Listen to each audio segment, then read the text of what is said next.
అంబేద్కర్ కోనసీమ జిల్లా ముమ్మడివారం నియోజకవర్గంలో మెడికల్ షాపుల బంద్కు పిలుపునిస్తూ డ్రగ్ ట్రేడర్స్ అసోసియేషన్ ఆధ్వర్యంలో ఫార్మసీ యజమానులు ఆందోళన చేపట్టారు. All India organisation of chemists and druggist పిలుపు మేరకు ఐపోలవరం మండలంతో పాటు నియోజకవర్గ పరిధిలోని మెడికల్ షాపులను మూసివేసి తమ నిరసనను వ్యక్తం చేశారు. ఈ సందర్భంగా అసోసియేషన్ ప్రతినిధులు మాట్లాడుతూ దేశ ప్రజల ఆరోగ్యాన్ని కాపాడాల్సిన బాధ్యత కేంద్ర ప్రభుత్వానిదేనని పేర్కొన్నారు. కోవిడ్ కాలంలో తీసుకొచ్చిన జీవో 220 ఈ ఫార్మసీలకు అవకాశం కల్పించిందని, దీనివల్ల ఆన్లైన్లో మందుల విక్రయాలు పెరిగిపోయాయని ఆరోపించారు. డ్రగ్స్ అండ్ కాస్మెటిక్స్ యాక్ట్ ను కఠినంగా అమలు చేసి నకిలీ మందుల విక్రయాలను అరికట్టాలని కోరారు. స్టేట్ ఫార్మసీ కౌన్సిల్ ను మరింత చురుకుగా పనిచేయించేలా చర్యలు తీసుకోవాలని, డ్రగ్ ఇన్స్పెక్టర్లతో సాధారణ మెడికల్ షాపులతో పాటు కార్పొరేట్ ఫార్మసీలను కూడా తనిఖీ చేయించాలని ప్రభుత్వాన్ని విజ్ఞప్తి చేశారు.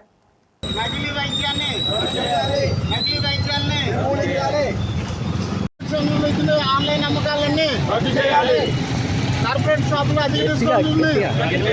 కార్పొరేట్ షాపులు అధిక డిస్కౌంట్ ఉంది. నకిలీ మందులు అరికట్టాలి.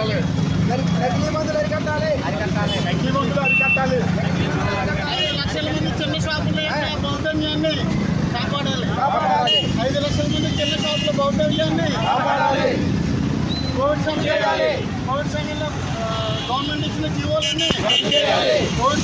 గవర్నమెంట్ ఇచ్చిన జీవోలన్నీ ఆన్లైన్ అమ్మకాలని, సొంత వైద్యాన్ని, ఆన్లైన్ అమ్మకాలన్నింటినీ, కార్పొరేట్ షాపులు అధిక డిస్కౌంట్లని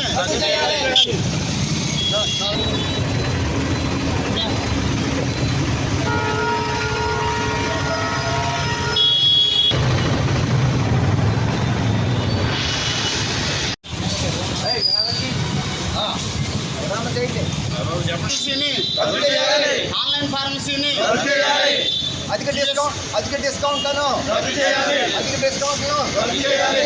గవర్నమెంట్ జిఎస్ఆర్ 220ని ఆన్లైన్ ఫార్మసీని, సొంత వైద్యాన్ని, ఏఐ ఆధారిత వైద్య సేవల్ని, ప్రజల ఆరోగ్యాన్ని, సొంత వైద్యాన్ని, నకిలీ వైద్యాన్ని ట్రేడ్ అసోసియేషన్ పిలుపు మేరకు ఈరోజు ముమ్మడివారం డ్రగ్ ట్రేడ్ అసోసియేషన్ ఇచ్చిన పిలుపు మేరకు ఐపోలవరం మండలంలోని ముమ్మడివారం నియోజకవర్గంలో అన్ని షాపులు బంద్ చేయడం జరిగింది. మా ప్రధానమైన డిమాండ్లు ఏంటంటే భారతదేశ ప్రజల యొక్క ఆరోగ్యాన్ని కాపాడవలసిన బాధ్యత భారతదేశ ప్రభుత్వానికి. అలాంటి భారతదేశ ప్రభుత్వం కోవిడ్ సమయంలో ఇచ్చిన జీవో 220ని రద్దు చేసి ఆన్లైన్ అమ్మకాలని నిషేధించాలి. ప్లస్ A1 ఆధారంగా ప్రజలు సొంతంగా వైద్యాన్ని చేసుకుంటున్నారు. దానివల్ల ప్రజల యొక్క ఆరోగ్యం పాడైపోతుంది. ఇప్పటికే విచక్షణారహితంగా వాడిన యాంటీబయాటిక్స్ వల్ల భారతదేశంలో ప్రజలకి ఎంత హై యాంటీబయాటిక్ వాడినా తగ్గని రోగాలు వచ్చేసినాయి. ఇదే విధంగా ఆన్లైన్ అమ్మకాలు సాగిస్తే ప్రజల యొక్క ఆరోగ్యం కంపల్సరీగా ఇంకా క్షీణించిపోతుందని దీన్ని ఆల్ ఇండియా మెడికల్ అసోసియేషన్ గుర్తించి ప్రభుత్వానికి మా డిమాండ్గా చేస్తున్నాం. ప్లస్ ఫార్మస్యూటికల్ ఇండస్ట్రీలో ప్లస్ కార్పొరేట్ని అవకాశం ఇచ్చిన 212ని వెంటనే రద్దు చేయాలి. ఎందుకంటే భారీ డిస్కౌంట్లు ఇవ్వడం వల్ల ఈ సంస్థ మీద ఆధారపడిన ఫార్మసిస్టులు సుమారు 5 లక్షల మంది భారతదేశ వ్యాప్తంగా నిరుద్యోగులయ్యే పరిస్థితి ఉంది, లేదా పాక్షిక నిరుద్యోగులుగా మిగిలిపోతున్నారు. 5 లక్షల మంది యొక్క కుటుంబాలని నాశనం చేసి ఏదో 2-3 సంస్థలకి లాభం చేకూర్చడం ప్రభుత్వం యొక్క లక్షణం కాదు. అందుచేత ఆల్ ఇండియా మెడికల్ అసోసియేషన్ పిలుపు మేరకు మేమందరూ మా యొక్క గ్రీవెన్స్ని భారత ప్రభుత్వానికి, రాష్ట్ర ప్రభుత్వానికి తెలియజేస్తున్నాం.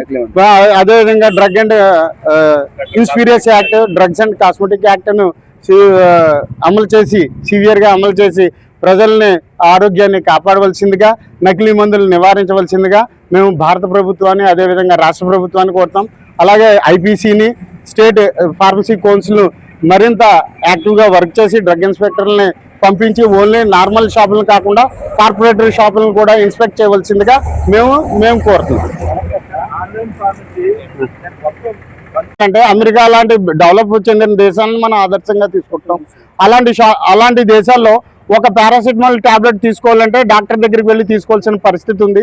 అలాంటిది ఇప్పుడు డెవలప్ అయిన తర్వాత ప్రతి ఒక్క చదువుకున్న వ్యక్తి ఏం చేస్తున్నాడంటే ఆధారితంగా తనకున్న లక్షణాలని ఆన్లైన్లో పెట్టి ప్రిస్క్రిప్షన్ జనరేట్ చేసుకుని ఆ మందులు వాడేయడం వల్ల డ్రగ్ ఎంత డోసేజ్ వాడాలో ప్రజలకు తెలియకుండా విచక్షణారహితంగా వాడేస్తున్నాడు. ప్రజెంట్ మనం సేవ్ అవుతున్నామని అనుకుంటున్నా సరే దీర్ఘకాలికంగా దీనివల్ల మన భారతీయులే నష్టపోయే అవకాశం ఉన్నది. కాబట్టి విస్తృతంగా పాలకవర్గం ఆలోచించి ఈ వ్యవస్థను కాపాడవలసిందిగా కోరుతున్నాం.